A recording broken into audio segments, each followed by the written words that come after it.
کا شعبہ ہے کہ اس کے بھی جو آداب بتائے ہیں، اس کا جو طریقہ آپ علیہ الصلاۃ والسلام نے بتایا ہے، اسی طریقے سے اس کو بھی نبھانا۔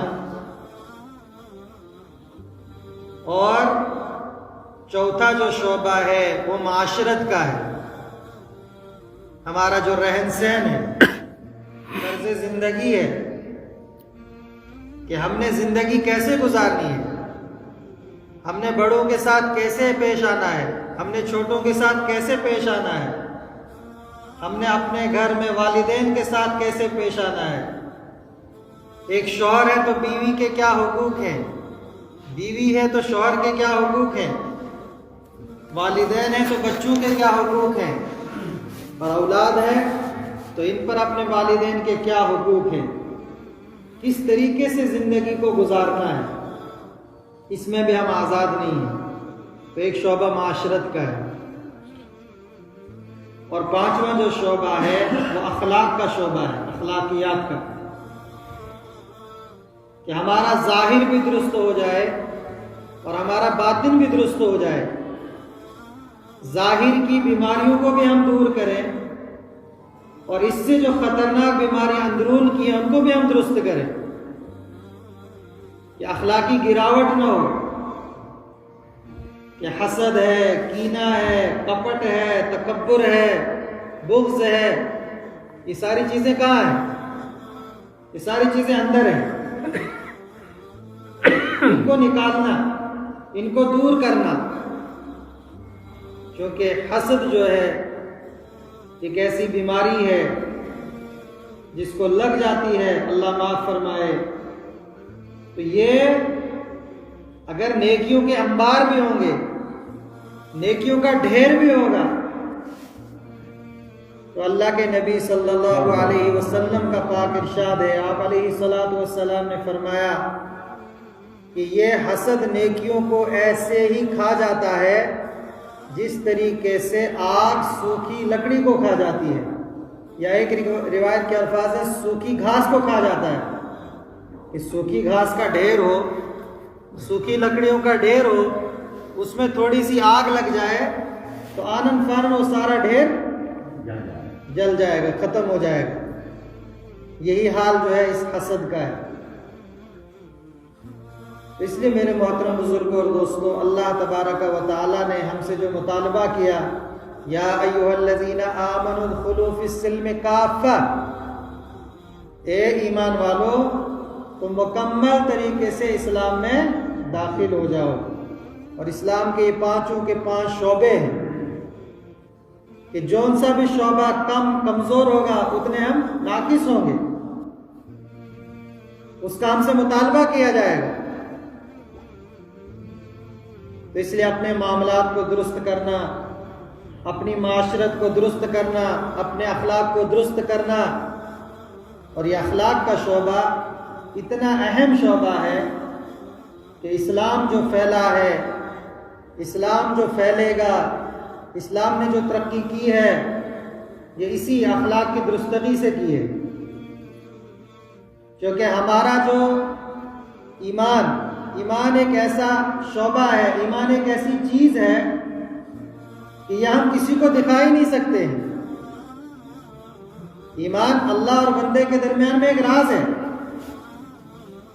ایمان اندر کا نام ہے، اندر کی فرما برداری کا نام ہے، لیکن یہ ایک ایسی چیز ہے کہ ہم کسی کے سامنے اس کو پیش نہیں کر سکتے ہیں۔ اور رہا عبادات کا معاملہ، تو ہماری جو عبادات ہیں، مسلمانوں کی جو عبادات ہیں، تو وہ مسلمانوں کے درمیان میں دائر ہیں، اور کچھ عبادات تو ایسی ہیں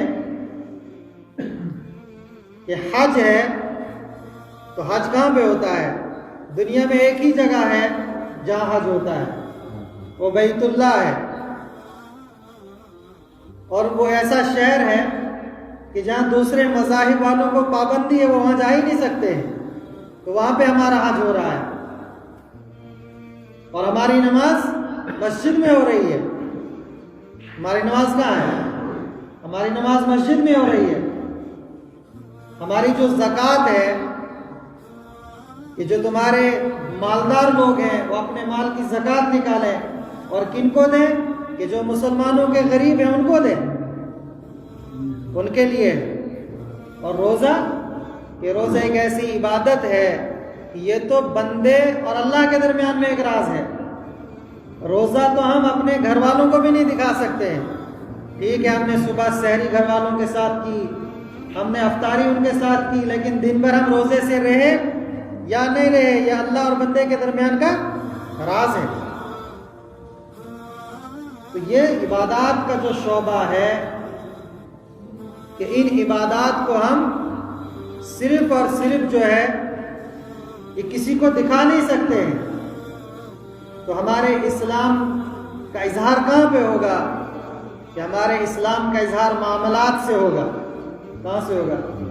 کہ معاملات ہر کسی انسان سے ہو سکتا ہے، ہم کاروبار ہر کسی انسان سے کر سکتے ہیں، ہم لینا اور دینا ہر کسی کے ساتھ کر سکتے ہیں، ہمارا برتاؤ ہر کسی کے ساتھ رہے گا۔ تو معاملات کی درستگی میں ہم پہچانے جائیں گے۔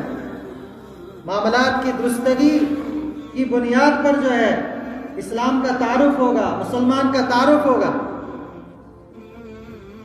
اسی لیے حضرت عمر رضی اللہ تعالیٰ عنہ جب امیر المومنین تھے تو اپنے دور خلافت میں اکثر جو ہے وہ لوگوں کے حالات کا معائنہ کرتے رہتے تھے۔ تو ایک واقعہ لکھا ہے کہ ایک مرتبہ سفر میں جا رہے تھے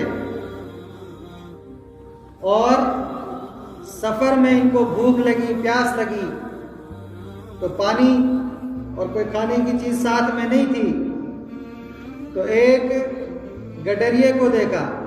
گڈریا یعنی جو بھیڑوں کے ساتھ ہوتا ہے، تو ایک چارواہے کے پاس گئے اور اس سے کہا کہ بھائی ایسا کر لو کہ اپنی کسی بکری کا دودھ ہمیں نکال کے دے دو، ہمیں جو ہے پیاس لگی ہے، بھوک لگی ہے۔ تو اس گڈریے نے، اس چارواہے نے جواب دیا، چونکہ وہ پہچانتے نہیں تھے، کوئی خاص علامت نہیں تھی، سادہ زندگی تھی، لیکن اندر ایمان مضبوط تھا، اعمال مضبوط تھے، اس لیے شیطان بھی گھبرا جاتے تھے۔ کوئی ظاہری جبہ کبا نہیں تھا کہ وہ چرواہا پہچان لیتا کہ یہ تو امیر المومنین ہے، اور سمجھو کوئی مسافر ہے۔ تو اس نے کہا کہ اصل میں یہ بکریاں میری نہیں ہیں، میں تو چارواہا ہوں، ان کا مالک تو کوئی دوسرا ہے، تو میں مالک کی اجازت کے بغیر آپ کو دودھ نہیں دے سکتا ہوں۔ اب انہوں نے جب ان سے یہ جملہ سنا تو مزید ان کے امتحان کے لیے حضرت عمر رضی اللہ تعالیٰ عنہ نے اس چارواہے سے کہا بھائی ایسا کر لو، اس میں تمہارا بھی فائدہ ہے، ہمارا بھی فائدہ ہے، ایک بکری ہمیں قیمتاً دے دو، ایک بکری ہمیں قیمتاً دے دو، آپ کو پیسے مل جائیں گے، آپ کے کام آئیں گے، اور ہمیں بکری ملے گی، ہم اس کو ساتھ لے چلیں گے، جہاں جہاں ضرورت ہوگی اس کا دودھ نکالیں گے، اور جب وہ ضرورت ختم ہو جائے گی تو گوشت بنا کے کھا لیں گے۔ تو اس چارواہے نے کیا جواب دیا؟ اس چارواہے نے کہا کہ میں نے تو آپ کو پہلے کہا کہ میں ان کا مالک نہیں ہوں، ان کا مالک تو کوئی دوسرا ہے، اس کی اجازت کے بغیر میں ایسا نہیں کر سکتا ہوں۔ حضرت امیر المومنین نے فرمایا کہ بھائی تمہارے مالک کو کیا خبر ہے بکری کے ساتھ کیا ہوا؟ مالک کو کہہ دینا، جیسے عام طور سے کہا جاتا ہے، اور عام طور سے بھیڑیے جو ہے بکریوں کو کھا جاتے ہیں، تو اپنے مالک کو کہہ دینا کہ بھیڑیا آ گیا اور اس نے بکری کو کھا لیا ہے۔ تو دیکھو کیا جواب تھا، یہ ایمان تھا، یہ معاملات کی صفائی تھی، یہ اللہ کا خوف تھا، یہ قبر میں جانے کا خوف تھا۔ تو کیا جواب دیا کہ ان کو تو میں یہ کہہ دوں گا فَأَيْنَ اللَّهُ فَأَيْنَ اللَّهُ، لیکن اللہ کہاں گیا؟ لیکن اللہ کہاں گیا؟ کہ اللہ تو مجھے دیکھ رہا ہے. تو یہ ایک واقعہ نہیں، یہ چھوٹے سے لے کر بڑے تک جس نے بھی کلمہ لا الہ الا اللہ محمد رسول اللہ صلی اللہ علیہ وسلم پڑھا تھا، وہ ایسے ہی سچے تھے اس اسلام کے اندر، اپنے قول میں، اپنے فعل میں، اپنی بات میں، اپنے وعدے میں، کہ جو وعدہ کیا وعدہ خلافی نہیں کریں گے، جو بولا سچ بولیں گے. کیونکہ اللہ کے نبی صلی اللہ علیہ وسلم نے ایک موقع پر فرمایا ہے کہ مومن جھوٹا نہیں ہو سکتا ہے اور مومن وعدہ خلاف نہیں ہو سکتا ہے. تو اس کے بعد میں حضرت عمر رضی اللہ تعالیٰ عنہ نے جملہ فرمایا کہ جب تک اس طریقے کے لوگ امت میں موجود رہیں گے، ان پر کوئی ظالم جو ہے ظلم نہیں کر سکتا ہے، کوئی ظالم ان پر ظلم نہیں کر سکتا ہے. تو اس لیے میرے محترم بزرگ اور دوستو، قرآن کریم کا مطالبہ مجھ سے اور آپ سے بھی یہی ہے، اے ایمان والو مکمل اسلام میں داخل ہو جاؤ. اس لیے ہم دوسرے پہ فتوے نہیں لگائیں، خود اپنی اپنی زندگیوں کو دیکھیں، اپنی اپنی زندگیوں کو درست کریں. ہم اپنی اصلاح کریں، اپنی اصلاح کرنے، اپنے آپ کو درست کرنا، اپنے آپ کو دین کا پابند بنانا، یہ ہم میں سے ہر ایک کا فرض ہے، ہر ایک کے اوپر فرض ہے. اپنی ذاتی زندگی درست ہو جائے اور پھر اپنی زندگی کے درست ہونے کے ساتھ ساتھ دوسروں کی فکر کرنا، یہ بھی ہماری ذمہ داری ہے. لیکن دوسرا ٹھیک ہوتا ہے نہیں ہوتا وہ ہم پہ ذمہ داری، لیکن یہ ذمہ داری ہے کہ میں ٹھیک ہو جاؤں، میں ہر اعتبار سے مکمل ہو جاؤں.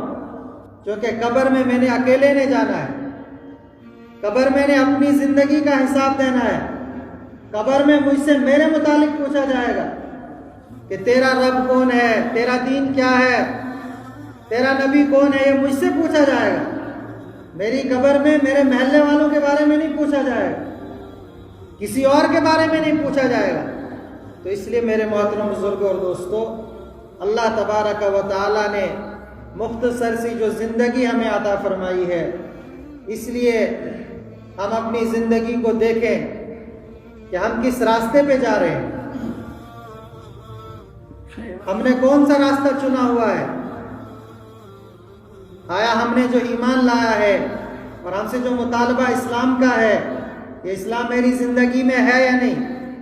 ایسا تو نہیں کہ مسجد میں آ کر کے میں مسلمان ہوں اور مسجد سے باہر نکل کے مسلمان میں اور غیر میں کوئی فرق نہیں ہے، بازار میں فرق نہیں ہے، دفتر میں فرق نہیں ہے، کہیں اور فرق نہیں ہے، تنہائی میں کچھ اور ہے. اس لیے مجھ سے اور آپ سے جو مطالبہ ہے کہ مسجد میں بھی ہم مسلمان ہوں اور دفتر میں بھی ہم مسلمان ہوں. ہم مسجد میں بھی مسلمان ہوں اور ہم گھر میں بھی مسلمان ہیں، تو ہر حال میں ہم مسلمان ہیں. تو اسی کا مطالبہ مجھ سے اور آپ سے ہے، وَلَا تَتَّبِعُوا خُطُوَاتِ الشَّيْطَانِ، اور شیطان کے نقش قدم پہ مت چلو، شیطان کی پیروی مت کرو. اِنَّهُ لَكُمْ عَدُوٌّ مُبِينٌ، اس لیے کہ وہ تمہارا کھلا دشمن ہے. آج ہم نے اس کو دشمن سمجھا، اس کو دشمن سمجھا، پڑوسی میرا دشمن، بھائی میرا دشمن، فلاں قبیلے والا میرے دشمن. کوئی ہمارا دشمن نہیں ہے، دشمن ہمارا شیطان ہے. دشمن کون ہے؟ دشمن اصل میں ہمارا شیطان ہے، جس کو اللہ تبارک و تعالیٰ نے اپنے کلام پاک میں متعدد آیات میں فرمایا ہے، اِنَّهُ لَكُمْ عَدُوٌّ مُبِينٌ. اور دشمن بھی کیسا ہے؟ کھلا ہوا ہے، اور اللہ سے مہلت مانگی ہے اس نے کہ میں تیرے بندوں کو گمراہ کرنے کی کوشش کروں گا. تو اصل دشمن ہمارا شیطان ہے، اس کی پیروی میں مت کرو، اس کے طریقے پہ مت چلو. اس کا کیا طریقہ تھا کہ اس نے اللہ کے حکموں کی خلاف ورزی کی تھی، اللہ کے حکم کے خلاف چلا تھا. تو کہیں ایسا تو نہیں ہے کہ ہم نے اللہ کو مانا ہو، کلمہ تو ہم نے لا الہ الا اللہ محمد رسول اللہ صلی اللہ علیہ وسلم پڑھا ہو، لیکن جب اللہ کے احکام ہماری طرف آ رہے ہوں تو ہم اللہ کے احکام کو مان رہے ہیں یا انکار کر رہے ہیں. تو اس لیے ہم میں سے ہر انسان جو ہے اپنی اپنی زندگی کو درست کرنے کی کوشش کرے. ابھی ہمارے پاس وقت ہے، ابھی موقع ہے، ابھی سانسیں چل رہی ہیں، ابھی توبہ کا دروازہ کھلا ہوا ہے۔ توبہ پلٹنے کو کہتے ہیں، اللہ کی طرف آنے کو۔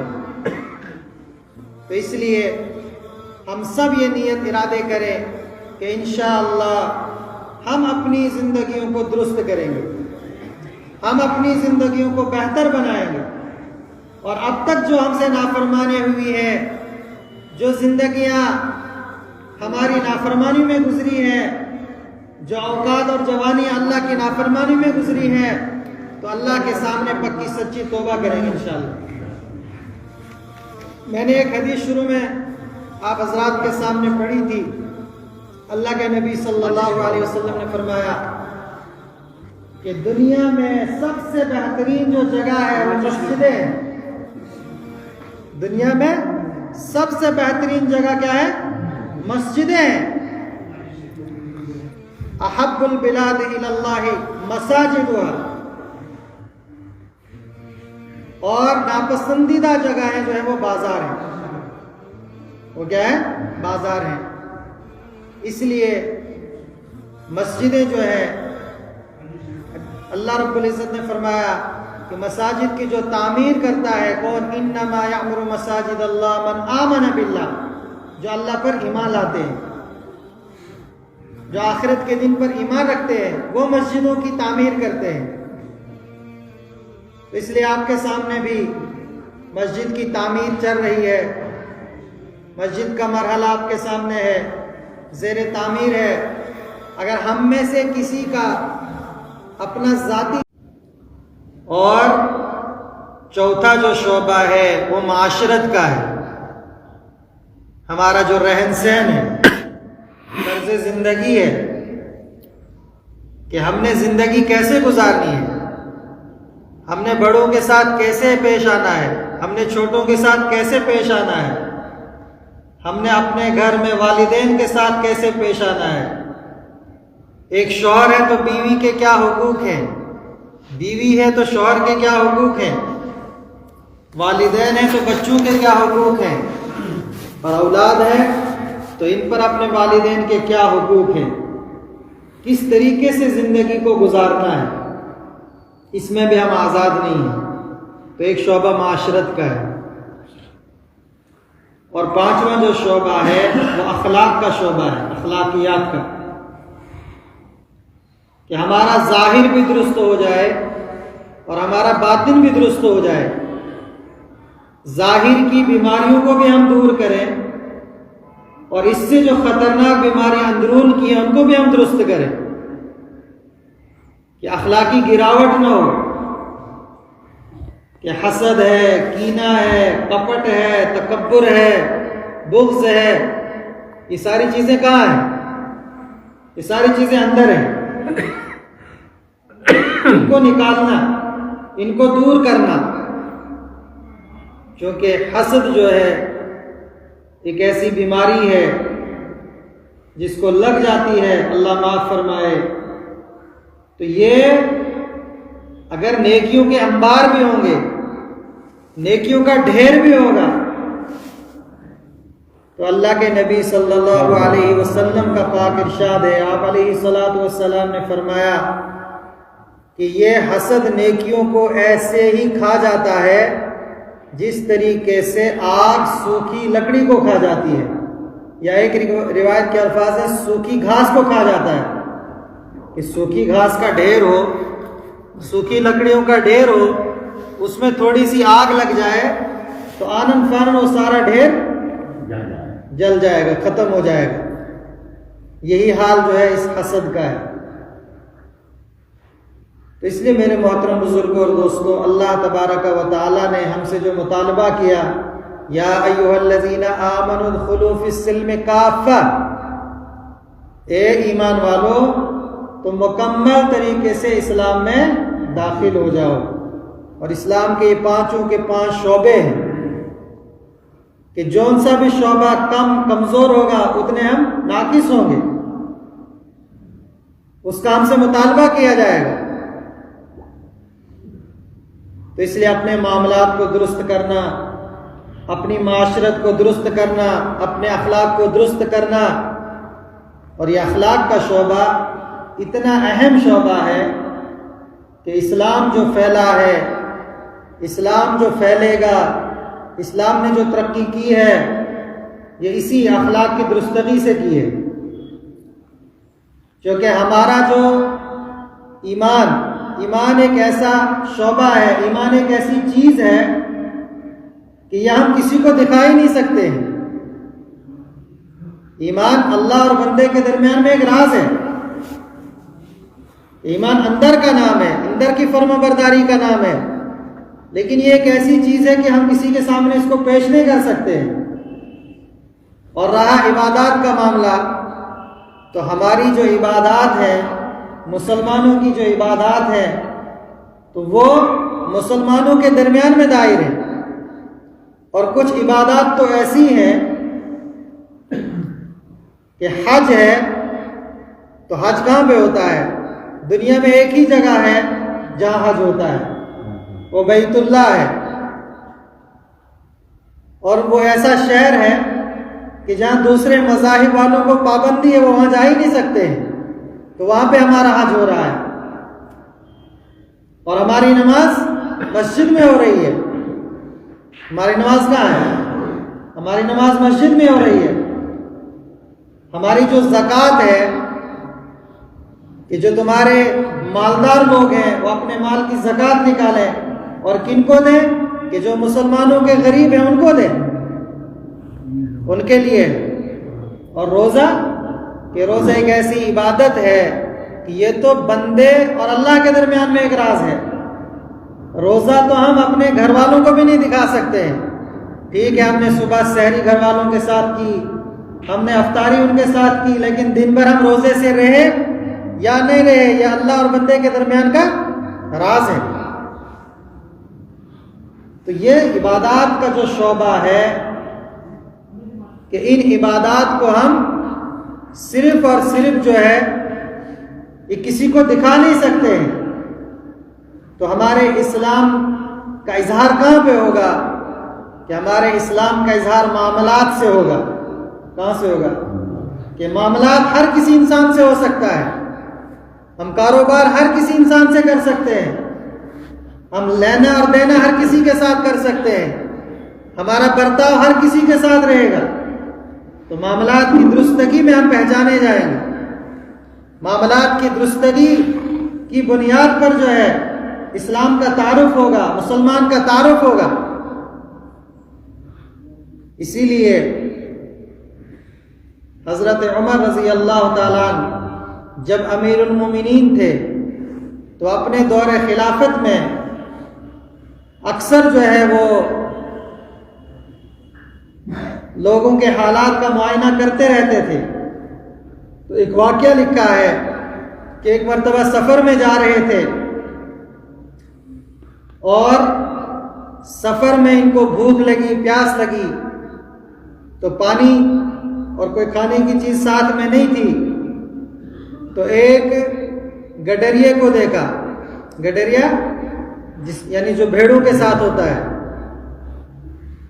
تو ایک چارواہا، تو چارواہے کے پاس گئے اور اس سے کہا کہ بھائی ایسا کر لو کہ اپنی کسی بکری کا دودھ ہمیں نکال کے دے دو، ہمیں جو ہے پیاس لگی ہے، بھوک لگی ہے. تو اس گڈریے نے، اس چارواہے نے جواب دیا، چونکہ وہ پہچانتے نہیں تھے، کوئی خاص علامت نہیں تھی، سادہ زندگی تھی، لیکن اندر ایمان مضبوط تھا، اعمال مضبوط تھے، اس لیے شیطان بھی گھبرا جاتے تھے. کوئی ظاہری جبہ کبا نہیں تھا کہ وہ چرواہا پہچان لیتا کہ یہ تو امیر المومنین ہے. وہ تو سمجھو کوئی مسافر ہے. تو اس نے کہا کہ اصل میں یہ بکریاں میری نہیں ہیں، میں تو چارواہا ہوں، ان کا مالک تو کوئی دوسرا ہے، تو میں مالک کی اجازت کے بغیر آپ کو دودھ نہیں دے سکتا ہوں. تو اب انہوں نے جب ان سے یہ جملہ سنا تو مزید ان کے امتحان کے لیے حضرت عمر رضی اللہ تعالی عنہ نے اس چارواہے سے کہا بھائی ایسا کر لو، اس میں تمہارا بھی فائدہ ہے ہمارا بھی فائدہ ہے، ایک بکری ہمیں قیمتاً دے دو، ایک بکری ہمیں قیمتاً دے دو، آپ کو پیسے مل جائیں گے، آپ کے کام آئیں گے، اور ہمیں بکری ملے گی، ہم اس کو ساتھ لے چلیں گے، جہاں جہاں ضرورت ہوگی اس کا دودھ نکالیں گے، اور جب وہ ضرورت ختم ہو جائے گی تو گوشت بنا کے کھا لیں گے۔ تو اس چارواہے نے کیا جواب دیا؟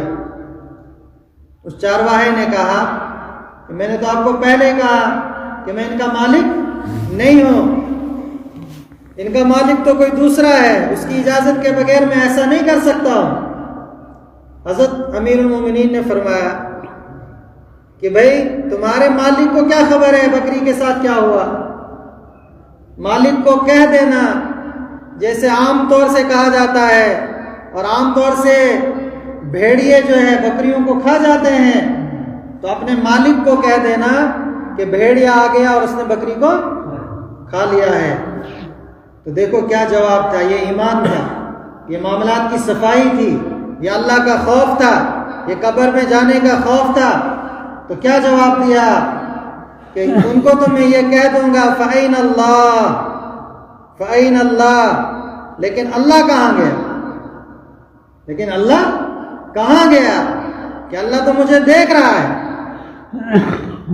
تو یہ ایک واقعہ نہیں، یہ چھوٹے سے لے کر بڑے تک جس نے بھی کلمہ لا الہ الا اللہ محمد رسول اللہ صلی اللہ علیہ وسلم پڑھا تھا، وہ ایسے ہی سچے تھے اس اسلام کے اندر، اپنے قول میں، اپنے فعل میں، اپنی بات میں، اپنے وعدے میں، کہ جو وعدہ کیا وعدہ خلافی نہیں کریں گے، جو بولا سچ بولیں گے، جو کہ اللہ کے نبی صلی اللہ علیہ وسلم نے ایک موقع پر فرمایا ہے کہ مومن جھوٹا نہیں ہو سکتا ہے اور مومن وعدہ خلاف نہیں ہو سکتا ہے۔ تو اس کے بعد میں حضرت عمر رضی اللہ تعالیٰ عنہ نے جملہ فرمایا کہ جب تک اس طریقے کے لوگ امت میں موجود رہیں گے، ان پر کوئی ظالم جو ہے ظلم نہیں کر سکتا ہے، کوئی ظالم ان پر ظلم نہیں کر سکتا ہے۔ تو اس لیے میرے محترم بزرگ اور دوستو، قرآن کریم کا مطالبہ مجھ سے اور آپ سے بھی یہی ہے، اے ایمان والو مکمل اسلام میں داخل ہو جاؤ۔ اس لیے ہم دوسرے پہ فتوے نہیں لگائیں، خود اپنی اپنی زندگیوں کو دیکھیں، اپنی اپنی زندگیوں کو درست کریں، ہم اپنی اصلاح کریں، اپنی اصلاح کرنے، اپنے آپ کو درست کرنا، اپنے آپ کو دین کا پابند بنانا، یہ ہم میں سے ہر ایک کا فرض ہے، ہر ایک کے اوپر فرض ہے۔ اپنی ذاتی زندگی درست ہو جائے، اور پھر اپنی زندگی کے درست ہونے کے ساتھ ساتھ دوسروں کی فکر کرنا، یہ بھی ہماری ذمہ داری ہے۔ لیکن دوسرا ٹھیک ہوتا ہے نہیں ہوتا وہ ہم پہ ذمہ داری، لیکن یہ ذمہ داری ہے کہ میں ٹھیک ہو جاؤں، میں ہر اعتبار سے مکمل ہو جاؤں، کیونکہ قبر میں نے اکیلے نہیں جانا ہے، قبر میں نے اپنی زندگی کا حساب دینا ہے، قبر میں مجھ سے میرے متعلق پوچھا جائے گا کہ تیرا رب کون ہے، تیرا دین کیا ہے، تیرا نبی کون ہے، یہ مجھ سے پوچھا جائے گا۔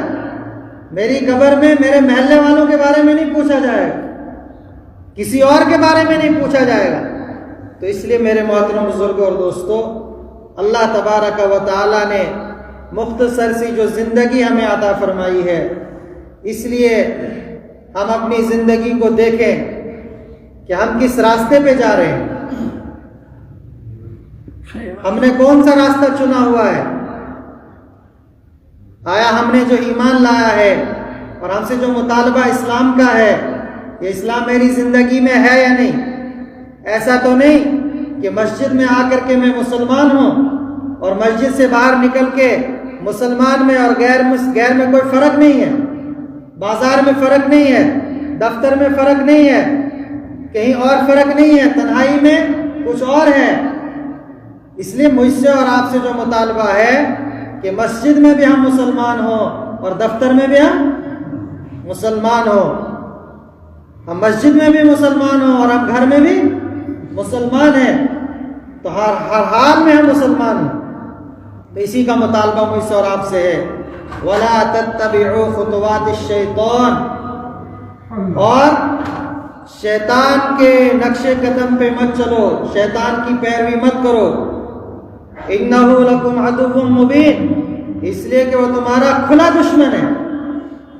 آج ہم نے اس کو دشمن سمجھا، اس کو دشمن سمجھا، پڑوسی میرا دشمن، بھائی میرا دشمن، فلاں قبیلے والا میرے دشمن، کوئی ہمارا دشمن نہیں ہے، دشمن ہمارا شیطان ہے۔ دشمن کون ہے؟ دشمن اصل میں ہمارا شیطان ہے، جس کو اللہ تبارک و تعالیٰ نے اپنے کلام پاک میں متعدد آیات میں فرمایا ہے، اِنَّهُ لَكُمْ عَدُوٌّ مُبِينٌ، اور دشمن بھی کیسا ہے؟ کھلا ہوا ہے، اور اللہ سے مہلت مانگی ہے اس نے کہ میں تیرے بندوں کو گمراہ کرنے کی کوشش کروں گا۔ تو اصل دشمن ہمارا شیطان ہے، اس کی پیروی میں مت کرو، اس کے طریقے پہ مت چلو۔ اس کا کیا طریقہ تھا کہ اس نے اللہ کے حکم کی خلاف ورزی کی تھی، اللہ کے حکم کے خلاف چلا تھا۔ تو کہیں ایسا تو نہیں ہے کہ ہم نے اللہ کو مانا ہو، کلمہ تو ہم نے لا الہ الا اللہ محمد رسول اللہ صلی اللہ علیہ وسلم پڑھا ہو، لیکن جب اللہ کے احکام ہماری طرف آ رہے ہوں تو ہم اللہ کے احکام کو مان رہے ہیں یا انکار کر رہے ہیں۔ تو اس لیے ہم میں سے ہر انسان جو ہے اپنی اپنی زندگی کو درست کرنے کی کوشش کرے۔ ابھی ہمارے پاس وقت ہے، ابھی موقع ہے، ابھی سانسیں چل رہی ہیں، ابھی توبہ کا دروازہ کھلا ہوا ہے۔ توبہ پلٹنے کو کہتے ہیں، اللہ کی طرف آنے کو۔ تو اس لیے ہم سب یہ نیت ارادے کریں کہ انشاءاللہ ہم اپنی زندگیوں کو درست کریں گے، ہم اپنی زندگیوں کو بہتر بنائیں گے، اور اب تک جو ہم سے نافرمانی ہوئی ہے، جو زندگیاں ہماری نافرمانی میں گزری ہیں، جو اوقات اور جوانیاں اللہ کی نافرمانی میں گزری ہیں، تو اللہ کے سامنے پکی سچی توبہ کریں گے انشاءاللہ۔ میں نے ایک حدیث شروع میں آپ حضرات کے سامنے پڑھی تھی۔ اللہ کے نبی صلی اللہ علیہ وسلم نے فرمایا کہ دنیا میں سب سے بہترین جو جگہ ہے وہ مسجدیں ہیں۔ دنیا میں سب سے بہترین جگہ کیا ہے؟ مسجدیں ہیں۔ احب البلاد الی اللہ مساجدها، اور ناپسندیدہ جگہیں جو ہیں وہ بازار ہیں۔ وہ کیا ہے؟ بازار ہیں۔ اس لیے مسجدیں جو ہیں، اللہ رب العزت نے فرمایا کہ مساجد کی جو تعمیر کرتا ہے کون؟ انما یعمر مساجد اللہ من آمن باللہ، جو اللہ پر ایمان لاتے ہیں، جو آخرت کے دن پر ایمان رکھتے ہیں، وہ مسجدوں کی تعمیر کرتے ہیں۔ تو اس لیے آپ کے سامنے بھی مسجد کی تعمیر چل رہی ہے، مسجد کا مرحلہ آپ کے سامنے ہے، زیر تعمیر ہے۔ اگر ہم میں سے کسی کا اپنا ذاتی